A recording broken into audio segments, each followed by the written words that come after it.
Does Notre Dame look like a billionaire who's complaining that their private jet was late?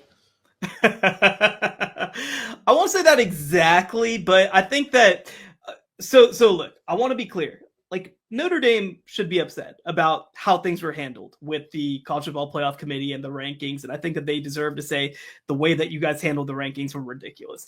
I think that also they have done just about everything possible in the last 72 hours to make themselves look as unlikable as humanly possible, because again, like Notre Dame is acting like they've been slighted by this sport when actually they are the most advantaged program in the sport, right? We talk about the idea of college football playoff governance. The management committee is made up of the 10 conference commissioners and also the athletic director at Notre Dame. Yep. After the playoff rankings were revealed, Ross Dellinger over at Yahoo reported that apparently Notre Dame signed a memorandum of understanding that if they're ranked in the top 12, they're essentially given an auto bid over any potential over basically the last auto bid. So if that had occurred next year, then Notre Dame would have basically used their influence within the system to get in over Miami anyway. So like, this is really not the test case that we need for and the sort of